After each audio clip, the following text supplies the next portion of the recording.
अस्सलाम वालेकुम, सुबह खैर, आदाब। जुमे का दिन मुझे बहुत पसंद है। मेरा दिन फेवरेट होता है जुमे का। जब जुमा आता है ना तो मुझे ऐसा जैसे ईद आ गई है, तो मैं बड़ी खुशी खुशी उठती हूँ। वैसे तो आम रूटीन में भी मतलब सुबह ही उठती हूँ नमाज और कुरान पाक के लिए।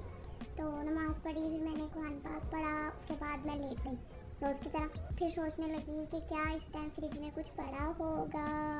फिर वही हुआ कि अम्मी ने मेरे लिए खरबूजे लेके रखे हुए थे, तो मैंने एक खरबूजा काटा, फिर मैंने वो खाया।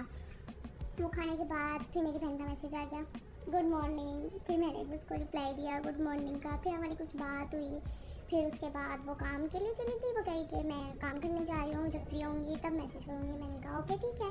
चलो वो चली गई। उसके बाद मैंने सबको उठाया, मैंने कहा उठ जाओ, सफाई करनी है मुझे भी। ठीक है, मैं कोई नौकरानी थोड़ी ना हूँ जो रात दिन में 10 बजे आएगी जी।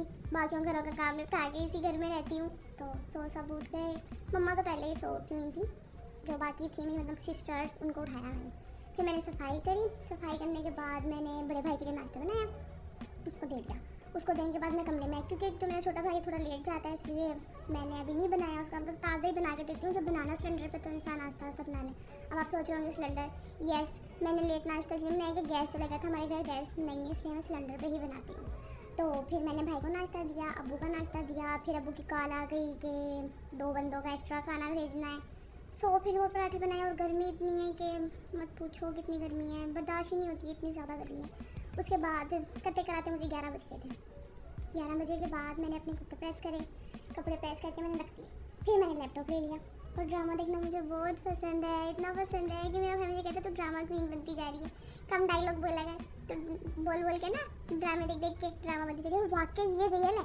मैं ड्रामा देखती हूँ ना तो मुझे ऐसा लगता है मैं ड्रामों वाली लाइफ गुजारूँ, बस यूँ बाल खुले हुए हों और यूँ आर्डर देती हूँ। मतलब ड्रामा में गरीब से गरीब फैमिली में बाल खुले हुए हैं, मेकअप हुए हुए, और हमारे नहा के निकलने तो बस दिल करता है बस बाल बाल हैं, किसी तरह बाल सूख जाएं। तो बस हौसला नहीं है उनकी तरह ज़िंदगी गुजारने का, लेकिन शौक़ है। और शौक़ का मोल नहीं होता। अगर मेरे पास पैसा आया तो इंशाल्लाह मैं भी गुजारूंगी। अच्छा, और फिर ना मैंने क्या किया, फिर मैंने हाँ फिर मैंने ड्रामा देखा। ड्रामा देखने के बाद मैं थोड़ी सी फ्री हो गई थी। मम्मा से थोड़ी सी देर हमने बातें करी, करते रहे। फिर मेरा भाई आ गया। फिर भाई को हमने खाना बनाया, सलाद काटी। फिर भाई ने यही नाश्ता करा, मतलब यही खाना खाया दोपहर का, और अब्बू वालों के लिए लेकर गया। तो फिर वो नाश्ता ले गया। फिर मैंने सोचा आप कपड़े धो लूँ। मैं इससे एक मज़े की बात बताती हूँ। कल मैं ना टिकटॉक देख रही थी, तो उसमें ना एक लड़की है, मैंने टिकटॉक पर देखी, मतलब टिकटॉकर थी। तो उसने ना 2 ड्रेसेस पकड़े हुए थे, कह रही थी ये पहनूँ कि ये पहनूँ। गाइस मुझे कमेंट करके ज़रूर बताइएगा। अरे बहन, जब तक हम कमेंट करेंगे तेरा तो फंक्शन ही खत्म हो जाएगा। ये तो तू सोचती नहीं है, और तुम कह रही हो कि बस हमारे पास, मेरे पास वो 4 दिन बाद आई थी। सोचो अगर मैं कमेंट करती तो वो तो फंक्शन तो उसका गुजर गया होता, बिला वजह कमेंट करना हो गया।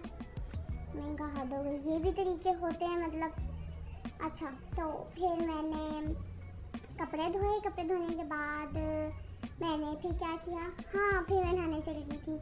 मैं नहा कर आई, फिर मैं बहुत सुंदर सुंदर लग रही थी। मैंने बाल कंघी किए बगैर नमाज़ पढ़ी, फिर कुरान पाक पढ़ा। कुरान पाक पढ़ के फिर मैंने अपने बाल बाए, और मैं फिर लेट गई।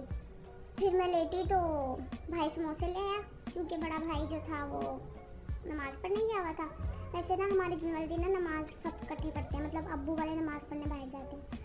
आजकल काम की और मसरूफियत की वजह से अब्बू वालों ने वहीं नमाज़ पढ़ ली, और भाई ने भी पढ़ ली। छोटे वाले ने, बड़ा भाई घर था तो वो नमाज़ पढ़ने गया, वहाँ से आते हुए समोसे लेके आया। समोसा खाया तो मैंने सोचा कि अपनी सिस्टर को कहूँगी मुझे चाय बना दे। फिर मैंने उसकी मिन्नतें करी, मैंने कहा बना दे चाय।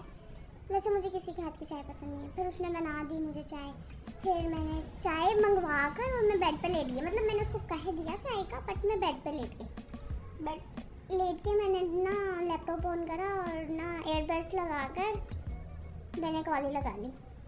उथे हमलादे होने ने ना मेरे, किसी ने तेरी ज़्यादा कुछ नहीं। दुख तो मैंने मतलब सुधरना तो मैंने क्या था, और मैं आराम से सो गई घोड़े बेच के अपने। ऐसी सोई मैं, ऐसी सोई, बेचारी चाय रख के मुझे उठाया कि उठ जा चाय पी ले, बट मैं तो घोड़े भेजे हुए थे, दिखा कुछ था तो सही जिसकी फिक्र में मैं उठती। मैं सोई रही, फिर मेरी ट्यूशन वाली स्टूडेंट आ गई, फिर मुझे उठाया। 4 बजे थे उस टाइम, 2 बजे की सोई में 4 बजे उठी। फिर मैंने अपनी चाय गर्म करवाई, चाय पी।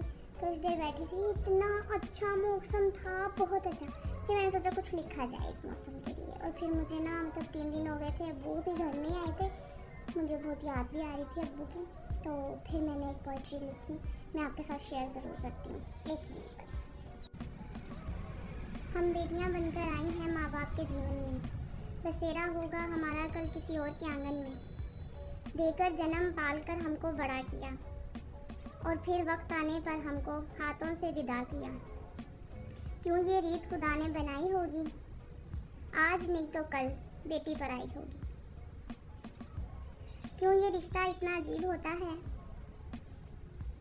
क्यों ये रिश्ता इतना अजीब होता है, यही हम बेटियों का नसीब होता है। क्या यही हम बेटियों का नसीब होता है। हाँ, तो कैसी लगी आपको मेरी पोइट्री? ये भी किसी ने लिखी है, मैंने खुद भी लिखी, कहीं आप समझ रहे हो कि ये मैंने खुद लिखी है, मैं इतनी इंटेलिजेंट नहीं हूँ। एनीवेज, फिर मैंने लिखी, मतलब डायरी पे लिखी। उसके बाद मैंने ठंडी हवा, इतना प्यारा मौसम हो रहा था ना, मेरा इतना दिल कर रहा था कि मैं बाइक जाऊँ ना। एक दफ़ा मैंने अपने पापा को कहा, अब्बू को तो ना मुझे ना बाइक सिखा दो। अब्बू ने कहा अच्छा ठीक है, चलो जी, बात पक्की हो गई कि मैं ना बाइक सीखूंगी। रात को बाइक आया, मैं बाइक पर बैठ गई, मैं ना तो आगे पीछे घुमाने लगी। इतना तो बंदा, एक लड़की कर ही सकती है ना। तो भाई आया, मैंने कहा मुझे बाइक सिखा दो। उस टाइम मेरा भाई यूनी से आया था, तो छुट्टियाँ में। तो भाई कह रहा नहीं मैंने सिखा। मैंने फिर अब्बू से दोबारा बात करी ना, अब्बू ने मुझे कहा कि हाँ ठीक है, ऐसा करते हैं, पहले आपको ना साइकिल लेके देते हैं, आप साइकिल चलाना सीखो, मतलब बैलेंस बराबर हो जाएगा ना, फिर बाइक लेकर देंगे। हाँ, बिलीव मी ना, आज तक बाइक मिला ना ही साइकिल, वहीं की वहीं खड़ी हूँ मैं, ना इधर हिली ना उधर हिली। फिर मैंने क्या करा, फिर दिन गुजरता गया, शाम हो गई। मैंने सोचा रात को मम्मा को कहूँगी बाहर लेकर चले हमें। फिर रात हुई तो इतनी भूख लग रही थी, वो समोसे और चाय पी हुई थी। वैसे मैं दिन में खरबूजा खा लेती हूँ, मुझे खरबूजा बहुत पसंद है। एप्पल के बाद ये दूसरा फ्रूट है जो मेरा फेवरेट है। तो मैंने नहीं खाया, मैंने सोचा चलो बाद में खा लूँगी। बात के चक्कर में रात हो गई, मैंने कहा खाना खा ही लेना। फिर मम्मा ने भिंडी बनाई, भिंडी बनाने के बाद फिर मम्मा रोटियाँ बना के लाई। तो अब्बू की कॉल आ गई कि ना खाना भेजना है, इसलिए मेरा भाई भी आ गया, तो खाना भेजना है। फिर चिकन बनाया, चिकन मैंने बनाया थोड़ा सा, मेरे साथ मोए हो गया। मैंने ना मतलब अपनी बहन से ना प्याज रखवाई, उसने प्याज में पानी ज़्यादा डाल दिया। पानी ज़्यादा डालने की वजह से ना मैंने सारा पानी वो कढ़ाई में डाल दिया, मतलब प्याज समेत पानी कढ़ाई में डाल दिया। अब वो इतना सारा, मतलब प्याज कम पानी ज़्यादा। मम्मा किचन में, मम्मा कह रही कहाँ तक पहुँचा। मैं इनका क्या जवाब दूँ। फिर मम्मा ने खुद देखा, मम्मा कह रही ये क्या कर लिया। मैं कहा, फिर मैंने कहा हाँ मैंने निकाला था पानी, थोड़ा निकाला था, लेकिन फिर मम्मा ने कहा अच्छा चलो कोई बात नहीं। फिर मम्मा ने सारा सालन बताया। फिर मम्मा ने हमारे लिए चावल बनाए, क्योंकि मैं भिंडी इतने शौक से नहीं खाती। फिर मम्मा ने चावल बनाए, फिर रायता बनाया और सारा काम करवाया। फिर रात के 10 बज गए। ज़िंदगी इतनी उलझी कि उसको सुलझाते रात के 10 बज गए थे। फिर मैंने अपनी सिस्टर को गुड नाइट का मैसेज करा, फिर उसने भी मुझे गुड नाइट का मैसेज करा। फिर मैंने कहा ओके, उसने भी मुझे कहा ओके। फिर मैंने कहा बाय। इस तरह करके हमारी बातें हुई। फिर मैं लेट गई थी, मेरे हाथों फ्रिज लग गया। फिर मुझे दर्द भी हो रहा था, सो मैं जल्दी सो गई। फिर मतलब जल्दी भी क्या, 11:30 ही हो रहे थे। फिर हम सो गए। ओके, हाफिज़, टेक केयर, अपना ख्याल रखिएगा और मुझे अपनी दुआओं में याद रखिएगा, जैसे मैं रखती हूँ आप सबको अपनी दुआओं में याद।